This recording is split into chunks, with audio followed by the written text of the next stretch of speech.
সকলোকে আহ্বান জনালো। আমাৰ বৰ আৰু বেছি দীঘলীয়া কাৰ্যসূচী নাই।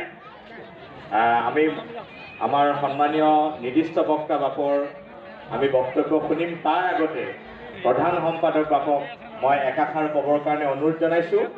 আৰু আজিৰ সভালৈ আমি যিগৰাকী মুখ্য অতিথিক আমন্ত্ৰণ জনাইছিলোঁ, অসমৰ প্ৰাক্তন মুখ্যমন্ত্ৰী কেন্দ্ৰীয় মন্ত্ৰী সৰ্বানন্দ সোণোৱাল ডাঙৰীয়া,